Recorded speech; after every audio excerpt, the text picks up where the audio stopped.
Coucou tout le monde, j'espère que vous allez bien. Je suis très contente de vous retrouver aujourd'hui pour une nouvelle vidéo puisque aujourd'hui on va parler de mon voyage au Mexique. Ça fait des mois que je vous promets de faire cette vidéo et en fait je l'ai pas fait avant parce que je voulais vraiment faire une vidéo hyper complète. Là je me suis fait un petit document Word sur mon ordi qui fait quand même 4 pages mais je voulais être sûre de ne rien oublier. J'ai noté toutes les bonnes adresses, les tarifs, les conseils que je peux vous donner si jamais vous souhaitez partir au Mexique. J'ai divisé cette vidéo en 3 parties pour qu'elle soit la plus claire possible. J'ai vraiment envie qu'elle puisse vous servir si jamais vous souhaitez partir au Mexique.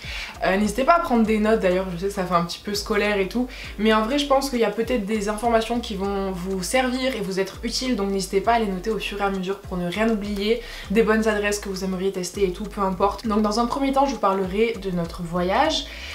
Dans un deuxième temps je vous parlerai du budget à prévoir, en tout cas de notre budget. Vous allez voir que je vais un petit peu nuancer mes propos et j'ai prévu aussi une petite introduction. Avant de vous parler de tout ça, je vais vous parler de l'agence de voyage par laquelle on est passé pour aller au Mexique et aux États-Unis. C'est pas du tout une collaboration, mais en fait tout ce que je vais vous recommander dans cette vidéo c'est notre agence de voyage qui nous l'a recommandé, donc je trouve que c'est la moindre des choses quand même de vous mentionner notre agence de voyage et puis aussi pour la remercier puisqu'elle nous a organisé un voyage de rêve vraiment, et sans elle rien n'aurait pu être possible. En fait avec Wassim ça faisait des mois qu'on savait qu'on voulait partir en Amérique au mois de juillet, mais avec nos cours, avec nos partiels, on n'avait jamais vraiment eu le temps de se poser et de se consacrer à l'organisation de notre voyage, parce qu'il faut savoir que un voyage pendant un mois à l'autre bout du monde ça demande énormément de préparation, d'organisation, etc., etc. Et donc plus le temps passait et plus on se disait ça va être impossible qu'on parte comme on l'avait prévu.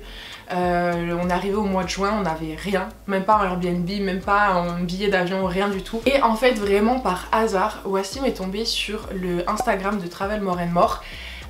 Il m'en a parlé directement, il m'a dit écoute j'ai trouvé une agence de voyage, je pense que ça pourrait être bien. Elle propose justement des voyages au Mexique et aux États-Unis et voilà, elle pourrait tout nous organiser, ce serait beaucoup plus simple. Et moi j'étais hyper réticente. J'étais déjà passée une fois par une agence de voyage pour aller à Marrakech avec une amie et franchement j'avais été grave déçue quand on est arrivé à l'aéroport à Marrakech. On était censé avoir une navette qui n'est jamais arrivée, on a appelé plein de fois l'agence, elle nous a jamais répondu, du coup on a dû prendre un taxi à nos frais. Ensuite on est arrivé à l'hôtel, c'était pas du tout ce que l'agence nous avait promis, on a été hyper déçus. Donc voilà, j'avais quelques a priori sur les agences de voyage et au-delà de ça l'agence Travel More and More en fait c'est une agence dématérialisée, donc tu parles avec ceux qui s'en occupent par téléphone, par message, etc., mais tu ne les vois pas en vrai à moins qu'ils soient en France à ce moment là. Mais voilà, c'est vraiment un truc dématérialisé et moi je me suis dit mais je sens l'arnaque en fait, je sens que je vais envoyer mes sous et que le mec il va désactiver son compte Insta et que je vais jamais revoir la couleur de mon argent. Au final Wassim s'est vraiment hyper bien entendu avec Malek, donc celui qui gère l'agence Travel More and More. Ils ont passé des heures au téléphone ensemble à parler du voyage, à parler de tout et de rien en fait. Et du coup Wassim a fini par me convaincre de passer par l'agence. Je n'ai aucun regret. Travel More and More nous ont vraiment organisé un voyage sur mesure, personnalisé avec tout ce qu'on voulait. Tout s'est hyper bien passé grâce à eux. Malek nous a tout organisé, il s'est occupé de nous trouver les vols les moins chers, il s'est occupé de rédiger notre itinéraire en fonction de ce qu'on voulait, voilà, avec toutes les étapes de notre voyage, parce que vous allez voir on a fait pas mal de villes différentes. Il s'est occupé de nous trouver des hôtels dans notre budget et avec nos critères. Il s'est occupé de nous organiser les activités sur place, de louer les voitures de location, on avait juste à les récupérer. Il nous a recommandé plein de restaurants pour chaque étape de notre voyage. Et ce qui était vraiment bien aussi en fait c'était l'assistance, donc forcément en amont pour organiser le voyage, mais également sur place. Par exemple je sais pas si vous avez vu ma vidéo justement sur nos pires expériences au Mexique et aux États-Unis, mais on a eu un accident de voiture 1 heure après qu'on ait récupéré la voiture de location, donc franchement on était dégoûtés et au final ce problème s'est très vite résolu grâce à Malek qui a tout géré encore une fois. Et ouais, du coup on était beaucoup plus serein en fait. Donc voilà, je pense que je vous ai à peu près tout dit concernant notre agence de voyage. Je voulais vraiment faire cette introduction là parce que au final tout ce que je vais vous recommander par la suite, que ce soit les restaurants, les activités, les hôtels, c'est tout lui qui nous les a conseillés. Donc voilà, c'était la moindre des choses que je vous en parle rapidement en début de vidéo. Donc maintenant que tout ça est dit, on va passer à notre voyage.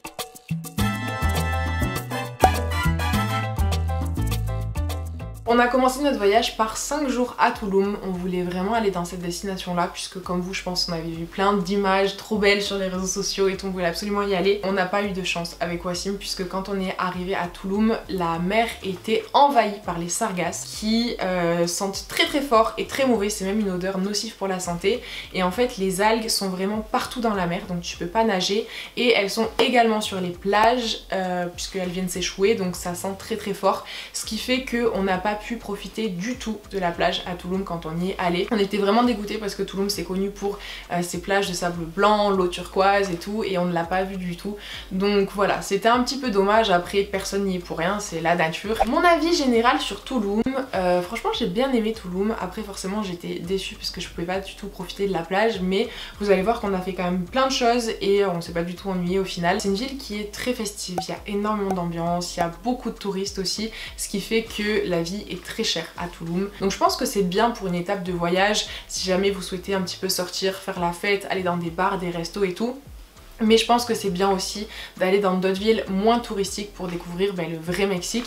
Mais c'est quand même une étape de voyage sympa, moi j'ai bien aimé, il y a plein de petits magasins, plein de restaurants, encore une fois plein de boîtes de nuit. Donc ouais, c'est une ville qui bouge beaucoup. Et d'ailleurs à Tulum on avait loué une voiture pour pouvoir se déplacer et ça c'était génial parce qu'on était totalement indépendants, on pouvait faire les excursions qu'on voulait, les visites qu'on voulait, et ça c'est vraiment top. Je vous recommande vraiment de louer une voiture si vous allez à Tulum parce que certes voilà, tu peux profiter de la plage, des restos, tout est au même endroit, mais si tu veux un petit peu visiter les cénotes par exemple ou les pyramides, dans ce cas là t'es obligé de te déplacer, et si t'as pas de voiture t'es obligé de prendre les bus hyper touristiques, et nous c'était pas ce qu'on voulait.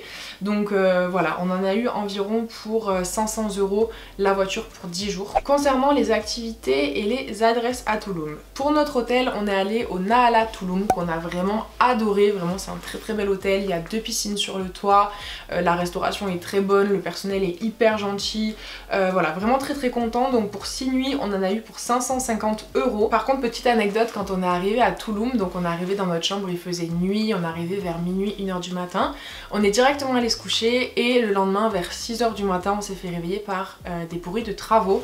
Donc on a ouvert les volets et là on s'est rendu compte qu'on était sur un chantier, vraiment une vue sur la route avec des grues derrière et tout, on était un peu deg.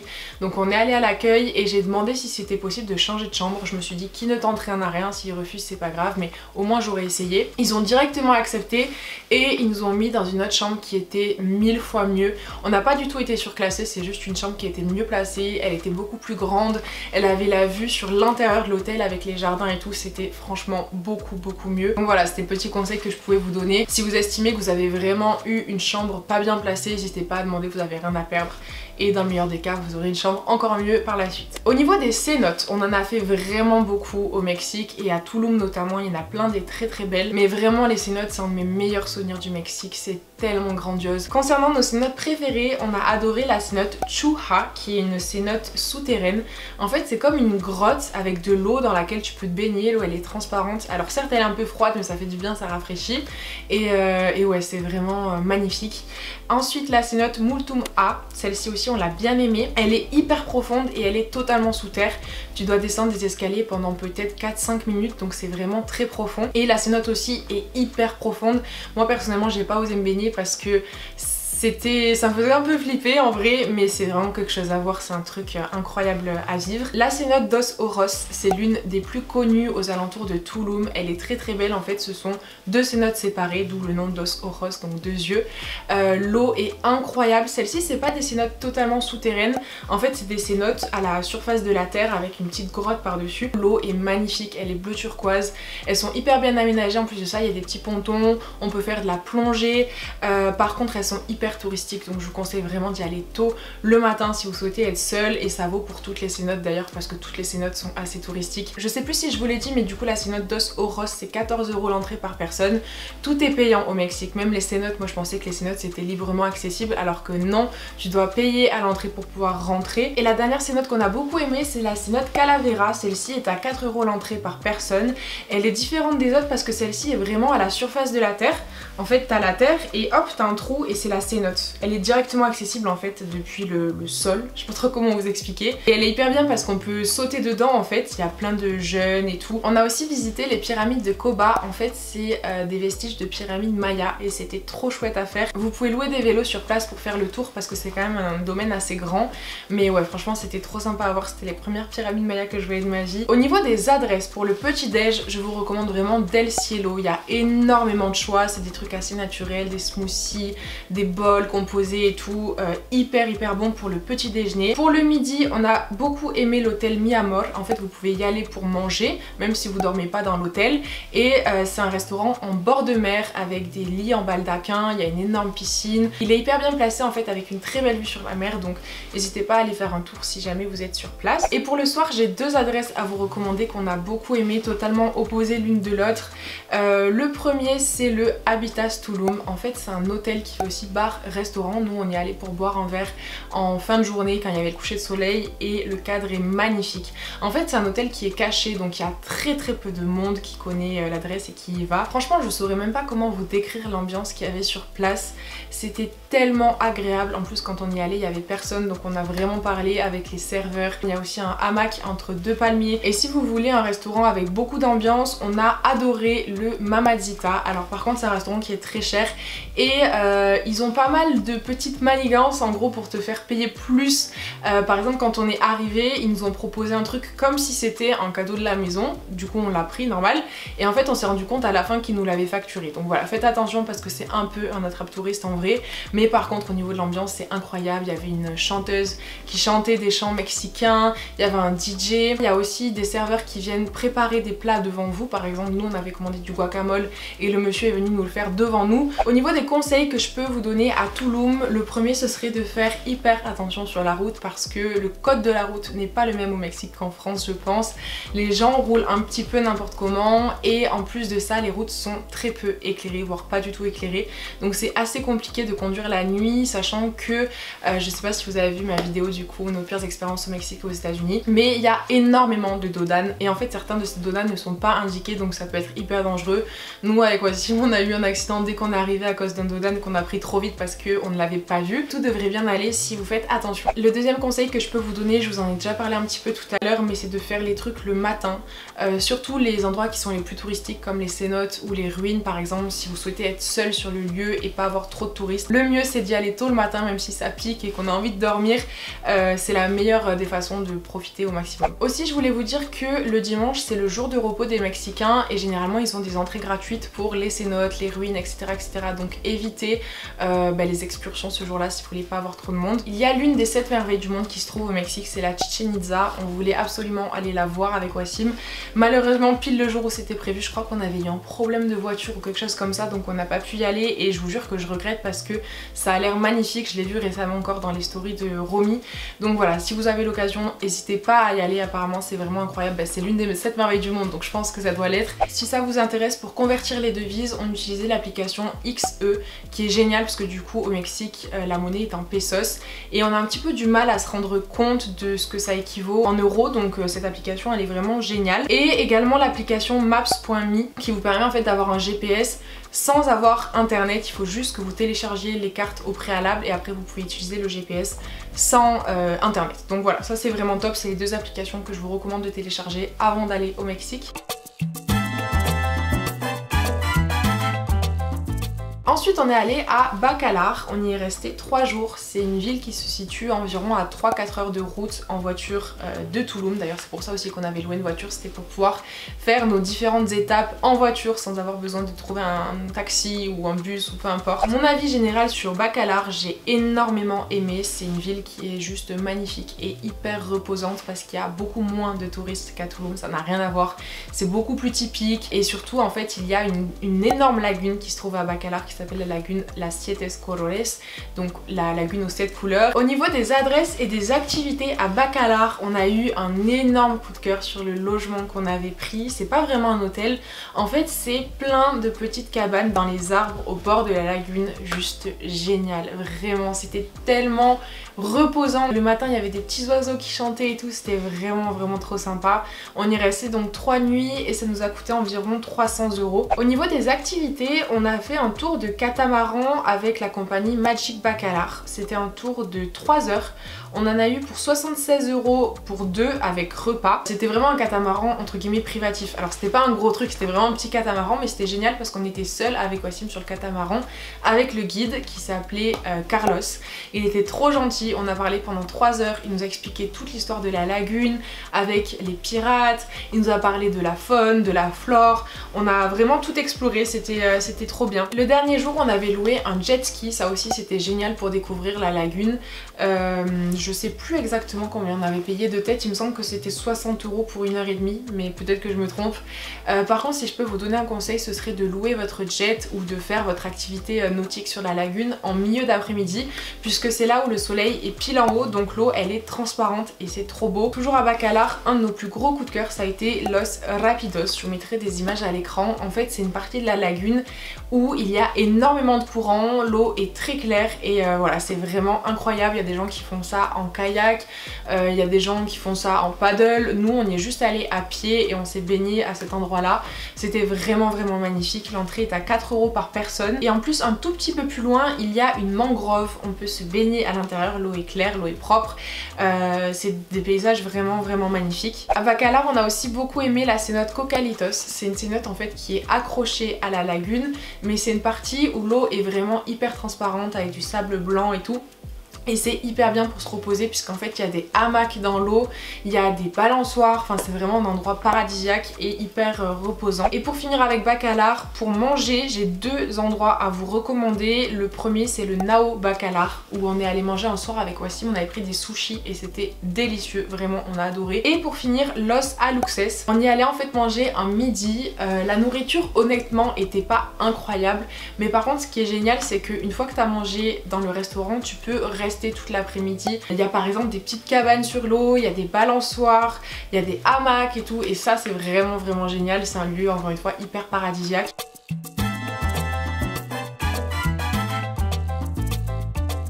La troisième étape de notre voyage, c'est l'île de Holbox sur laquelle on est resté 4 jours. On a beaucoup aimé. Donc comment on s'y rend? En fait on doit aller jusqu'à Chiquila. C'est une ville qui se trouve de l'autre côté de la rive de Holbox du coup. Vous laissez votre voiture, vous prenez un ferry ou un bateau et vous vous rendez à Holbox en bateau. L'île est hyper agréable, elle est hyper typique malgré qu'elle soit quand même devenue assez touristique, on va pas se mentir.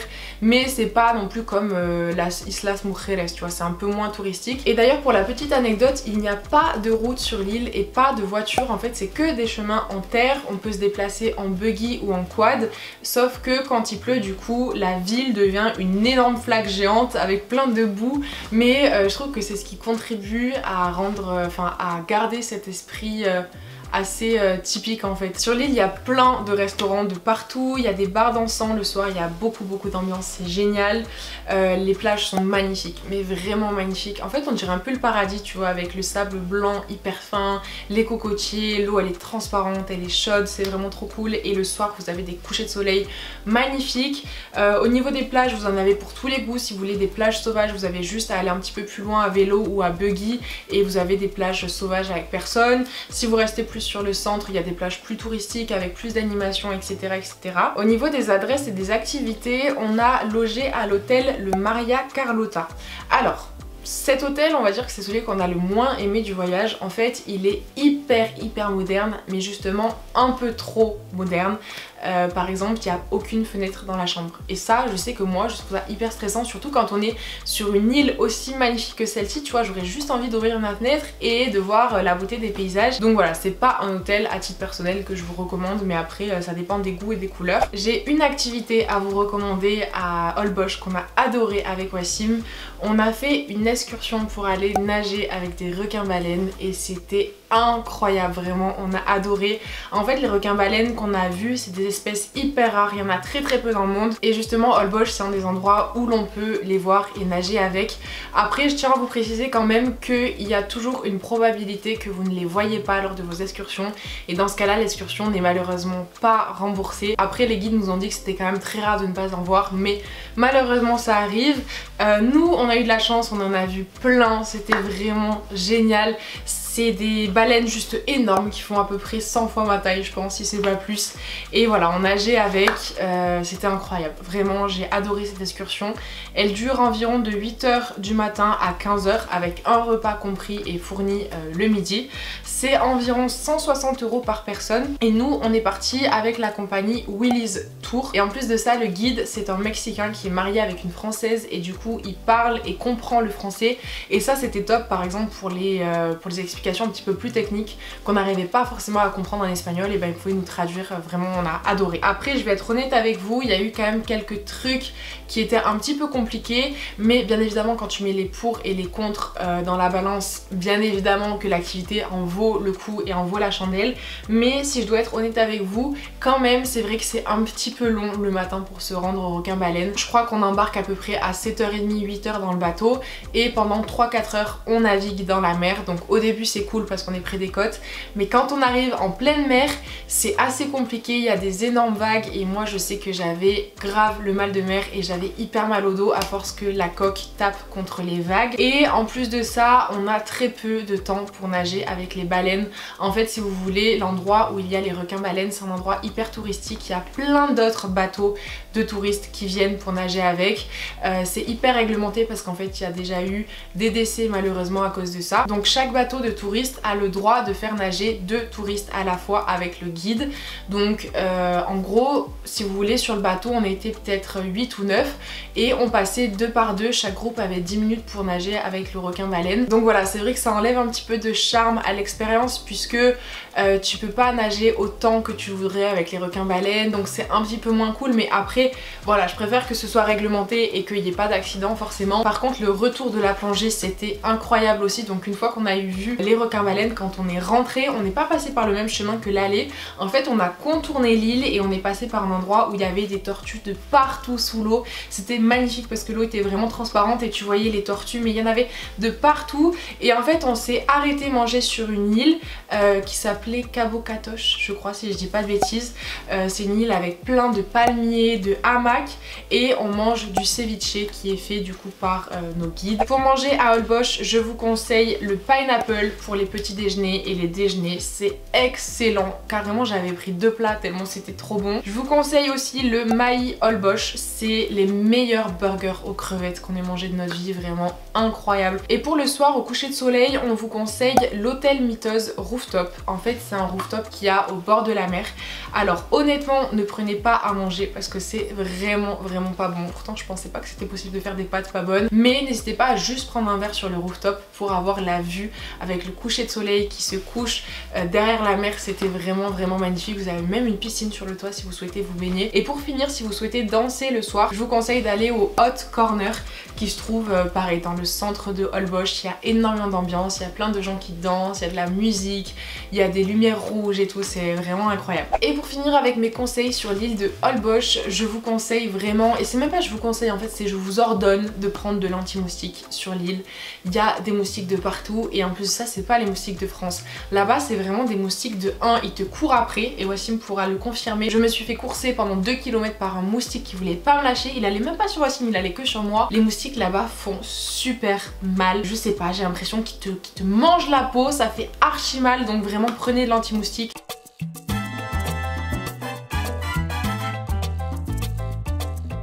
Ensuite, on a pris l'avion à Cancun direction Mexico où on est resté pendant 2 jours. Alors, pour être honnête avec vous, on n'a pas trop aimé Mexico. Après, peut-être que notre avis n'est pas super objectif puisque on commençait à être malade quand on est arrivé à Mexico et on était assez fatigué. Donc peut-être que ceci explique cela. Mais pour notre part, on s'est pas senti en sécurité à Mexico. Je pense que ça dépend un peu des personnes. Par exemple Malek, notre agence de voyage, lui il adore Mexico, il aimerait trop y vivre plus tard. Donc je pense que ça dépend des personnes, ça dépend des expériences. Mais nous, on s'est pas senti en sécurité. On a l'impression qu'il y avait énormément de pauvreté dans la ville. On s'est un petit peu ennuyé à Mexico, à vrai dire. On n'a pas trouvé qu'il y avait énormément de choses à faire. Après peut-être qu'on n'a pas visité les bons quartiers, on sait pas trop. mais ouais, vraiment pas le coup de cœur sur cette ville là. Par contre notre hôtel à Mexico était vraiment génial, donc si vous êtes de passage je vous conseille à 100% le Cali Centro qui est situé dans un très bon quartier d'ailleurs, et voilà, la chambre d'hôtel est parfaite, hyper fonctionnelle, très grande, la douche est hyper spacieuse. On a payé 80 € pour 2 nuits. J'ai une seule bonne adresse à vous recommander à Mexico si jamais vous y allez, c'est de prendre votre petit déjeuner à alors je sais pas comment ça se prononce, attends je vous mettrai sur l'écran. En fait c'est un endroit qui se trouve pile en face du Palacio de Bellas Artes. Il y a une vue qui est juste magnifique, vraiment une vue à couper le souffle sur le monument historique du coup qui se trouve pile en face.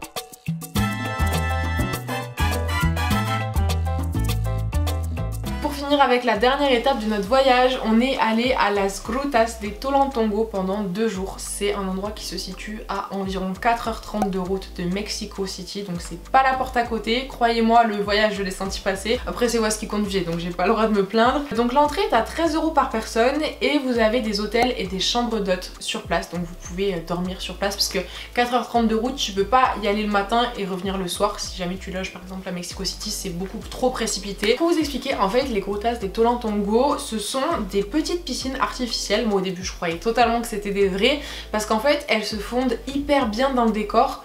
On dirait des piscines naturelles en fait, tout simplement. C'est hyper relaxant. Ça se trouve sur une montagne avec la vue sur une autre montagne en face. C'est vraiment magnifique, la vue est à couper le souffle. C'est un endroit assez magique. Par contre c'est vrai qu'on n'a pas eu énormément de chance puisque quand on y est allé c'était en période de vacances scolaires, donc il y avait énormément d'enfants et de familles. Il y avait beaucoup de monde en fait et je trouve que ça perd un petit peu de son authenticité et de son charme tout simplement, donc ça c'était un petit peu dommage. En plus de ça, le samedi matin on avait mis notre réveil à 6 h pour pouvoir être les premiers sur les lieux et pour pouvoir vraiment kiffer et être seul et faire des plans au drone et tout. Sauf que pile ce jour là, et je crois que ça arrive une fois par mois, les gens nettoyer les piscines. Les piscines étaient fermées jusqu'à midi. On avait trop le seum parce qu'on s'était levé à 6 h. On a attendu jusqu'à midi et forcément à midi quand ils ont ouvert le portail, et ben tout le monde s'est précipité dans les piscines et on n'était pas seul du tout. Donc voilà, vraiment dégoûté sachant qu'on devait partir après l'après-midi, donc on n'a pas pu autant profiter que ce qu'on le voulait. Et d'ailleurs c'est pour ça que je vous recommande d'y aller 2 nuits si jamais vous avez le temps et si vous avez envie. Nous on est resté qu'une seule nuit, on a eu 9 h de route en même pas 48 h, donc voilà c'était hyper rapide et surtout assez fatigant, surtout pour Wassim qui a beaucoup conduit. Donc voilà, si je peux vous donner un conseil ce serait d'y rester 2 nuits. Franchement le site il vaut vraiment le coup. Il y a les piscines comme je vous disais, mais il y a aussi en bas une énorme rivière en fait. L'eau est très chaude aussi et l'eau est magnifique. Vous avez aussi des cascades il me semble, donc voilà c'est vraiment un très beau site. Alors selon moi je pense que 2 nuits c'est bien pour pouvoir profiter de tout ça. Et pour finir avec mon conseil si jamais vous allez au Grutas, c'est tout simplement de prendre du cash avec vous puisqu'il n'y a aucun distributeur sur place et que là-bas personne ne prend la carte bleue. Donc voilà, ce serait bête de faire 4h30 de route pour se retrouver là-bas et ne pouvoir rien faire. Voilà, je crois que je vous ai à peu près parlé de tout ce que j'avais écrit. Je vous ai vraiment bombardé d'informations mais j'espère que ça pourra vous servir du coup. Je vous ai pas parlé de Cancun et de Playa del Carmen dans cette vidéo tout simplement parce qu'on y est passé hyper rapidement juste pour aller prendre des vols. Par exemple Playa del Carmen on y restait une nuit, Cancun on y restait que quelques heures. Notre agence de voyage nous avait vraiment pas recommandé ces 2 villes là, en fait c'est des villes qui sont très touristiques. Alors après si vous voulez uniquement faire la fête et profiter et rencontrer des gens ça peut être bien, mais nous personnellement c'est pas ce qu'on recherchait, on voulait quand même voir le vrai Mexique. Par exemple à Playa del Carmen on a été choqués parce qu'on se faisait accoster de partout pour acheter de la cocaïne. C'était hyper touristique, les prix étaient très chers aussi. Donc voilà, c'est pour ça que je vous ai pas parlé de ces 2 villes là, mais après encore une fois tout dépend ce que vous recherchez pour votre voyage. On va passer à la dernière partie de cette vidéo concernant le budget, donc je vais tout vous dire concernant nos dépenses sur place. Après je tiens quand même à préciser que on s'est vraiment fait plaisir avec Wassim. On allait au resto quasiment 3 fois par jour, on faisait plein d'activités et on dépensait un petit peu sans compter. En vrai on voulait juste profiter et kiffer. C'est totalement possible de partir au Mexique pour un budget bien inférieur au nôtre. Donc au niveau des vols on en a eu à peu près pour 1500 € à 2. Au niveau des hôtels et logements, à peu près 1280 € pour 15 jours. La voiture sur place, 500 €. Et pour finir avec les activités et nourriture, on a compté environ 1700 € pour 2 personnes pour 15 jours. Ce qui fait un total pour 2 et en se faisant vraiment plaisir, ça je tiens à le souligner, de 5000 €. Donc 2500 € par personne pour 15 jours au Mexique. Je pense que c'est facilement possible de partir pour 1500 € par personne. Je pense que c'est faisable, tout en se faisant quand même plaisir, un petit peu moins que nous, un petit peu moins de resto et tout, mais 1500 € je pense que c'est possible. Donc voilà, je pense que je vous ai à peu près tout dit, j'ai vraiment essayé de faire la vidéo la plus complète possible, j'espère vraiment qu'elle pourra vous plaire. Si vous reste des questions, n'hésitez pas à les poser dans les commentaires, j'essaierai de vous répondre. Mais voilà, encore une fois, le Mexique, ça a été vraiment un voyage incroyable, autant pour Wassim que pour moi. Je pense qu'on a tous les deux adoré ce voyage. Les Mexicains sont vraiment d'une gentillesse incroyable, d'une grande hospitalité aussi. On a vu des paysages magnifiques, on est vraiment sorti de notre zone de confort. Si vous n'avez pas vu notre vidéo, nos pires expériences au Mexique, aux États-Unis, encore une fois, je vous invite vraiment à aller la voir parce que je trouve qu'elle complète bien cette vidéo là. Voilà, c'était vraiment génial, j'en garde que des bons souvenirs. J'espère pouvoir vous avoir aidé si jamais vous commencez à organiser votre voyage au Mexique à vous. Moi j'espère vraiment y retourner un jour parce que ça reste un de mes plus beaux voyages pour l'instant. Donc voilà, je vous fais de gros bisous, on se retrouve très vite pour une prochaine vidéo et d'ici là, prenez soin de vous. Ciao!